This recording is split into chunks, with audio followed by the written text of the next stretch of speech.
Patreon member shout out. Someday, when I'm awfully low, when the world is cold, I will feel a glow just thinking of you and the way you look tonight. Hey guys, how's it going? It is I, the real Randy Chavez, coming at you today with a Veve OMI update video. Guys, if you're new, welcome. If you're not, welcome back. I love you all. Everyone say hello to Dashi. Hello, Dashi. Before we get started, everyone comment down below if you like Frank Sinatra, because I do. Moving on here, we have a bunch to go over. I will try to condense this down maybe into a couple different videos. It might be too long for one. I just did literally 8 hours of podcasting the last day, so I'm going to go and try to make this pretty quick. My voice is tired. They are going to have 100% KYC onboarding for people, whether you want to cash out or not. That's what they're going to have. They are going to ban gem swaps. I don't know what, like, you could currently you're able to put out or send somebody 500 gems per day. After I think next week you won't be able to. Now I think you still might be able to go and put something up for a kind of a ridiculous price, like put like a Kripken up for like $10,000, $20,000, something like that. But it is right now you currently can't do anything because the market is down. I guess I'll go over that. Supposedly, and I don't know if this is exactly how it happened, but supposedly what you used to be able to do, obviously you can't do anymore, is if let's say you had $600 in your account and you had an Apple phone and you go and you click the buy the gems. And then you go and say, oh, you know what? That's fine. I have $600. I'll buy 600 gems. You go and you pay for it on like an Apple Card or whatever. Then you take $5 out of account. You don't have it anymore. You get the 600 gems, and they'll never take it out of your account. So that's how it would happen. Obviously, that way is banned now. And I don't think that's the way that you had this kind of fraud that happened here. Cavell Anderson has reported on a couple of times. There's a whole Telegram group. He showed it on one of his videos. But for the most part, that's why the marketplace is closed. They just have to claw back those bad gems. There was a glitch where somebody made a certain amount of gems. It was a lot, like in the millions. Started to sell them to people, and basically what Veve has to do is take back those gems because again, they are not real. They're not whatever. And then people's accounts were temporarily disabled while the investigation was going on. Again, those people that didn't really do anything wrong, that they'll get their accounts back. The person that did make that glitch, oh lordy, it would not want to be him. So moving on here. In the first thing that I noticed when David went on screen with Reverend Alex G and Dan Carruthers was I looked at the background. The background, he had a Banksy photo of a guy, going like this. That is a Banksy that was a Banksy photo. I think it became he had one where it was not a photo, it was just it was an actual statue. And then he had Rick and Morty artwork in the background. I'm not sure if that was to showcase the fact that it was a Rick and Morty artist or the fact that he was teasing Rick and Morty. Maybe we could see that in the future. I hope so. Pickle Rick. I love him.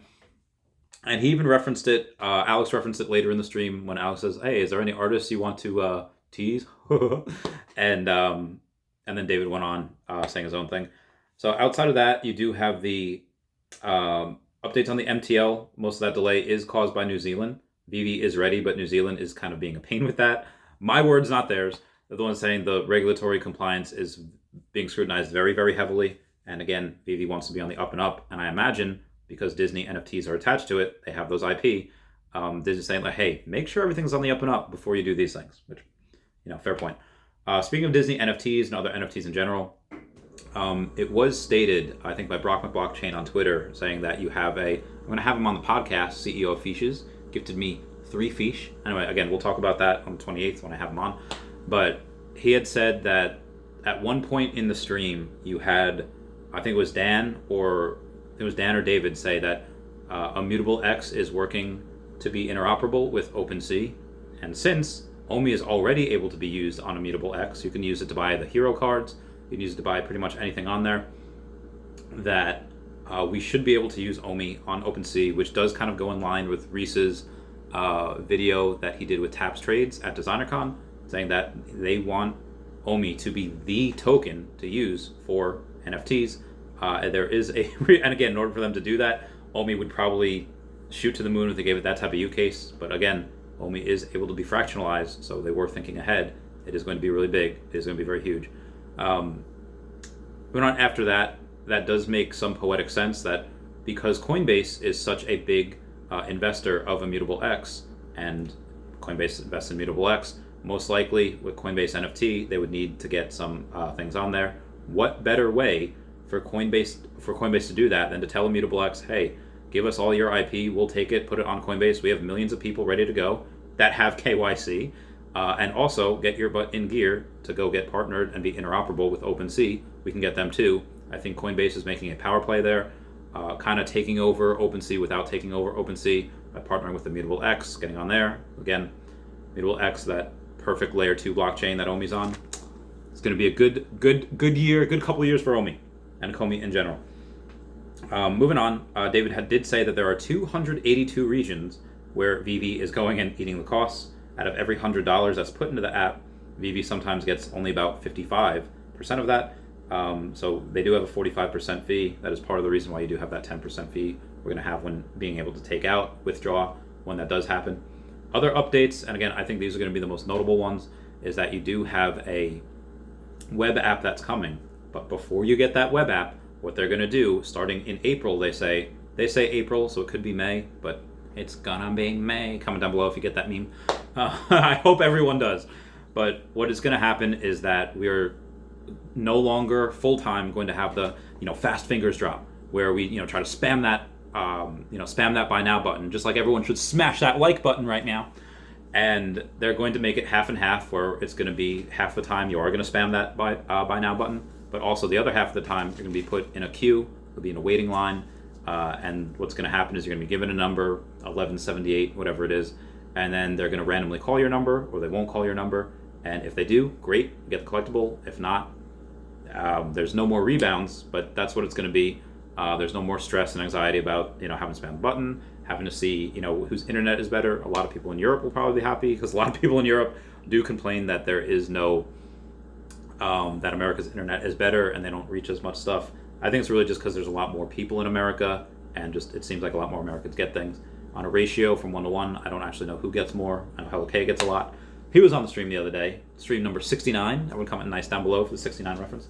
Anyway, after a certain amount of time, they didn't specify when, but again, you would have half on the normal drop, half on the wait time drop, and then once the web app opens, we will no longer be having the spam the buy now button drop.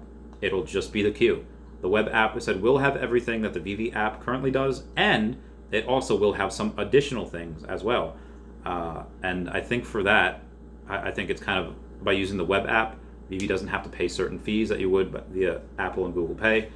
You might be able to do that with just a credit card, might be a lot easier. And that also might be a way to be able to say, oh, hey, I don't have to sit here and, for Android, put in 350 gems at one time, 10 times to get 3,500 gems. You say, oh, this is worth $3,500. Let me do this via the web app, and you can just go and buy it for $3,500 if it's in your account. Again, I don't know if you'll be able to use a credit card, but that does seem to me like you would be able to use that for OMI as well, again, at some point in the future. But when we do have the web app and we do have the full-time queue drops, you are going to be able at that time to take master collector points and use that to go and say, hey, guess what? There's 30,000 collectibles. Let's say 10% goes to master collector points, where if you bet 600, 1,000, 10,000 points, and you get it, you bid the most, you're able to get 3,000, one out of the 3,000 of those collectibles, and it would stand to reason that you would also get OMI raffles as well. They have changed it from the OMI lottery project to like the OMI raffle drops, where you bet a certain amount of OMI. Again, let's say it's a $100 collectible, and you want to say, I want that, so I'm going to bet $100 worth of OMI. And if you're in the top 10%, let's say, using those figures because it's easy, you get that, you guarantee the collectible, so you pay $100 in OMI, pay $100 for the collectible, and then you could use that to sell it to recoup your losses, net the difference, or you could be able to go and just say, hey, I got it, now I don't have to buy it in the secondary market for $600, whatever it is. So that's very good. They also did mention that Veve utility would start in around Q2. I do have that written here. Hang on one second.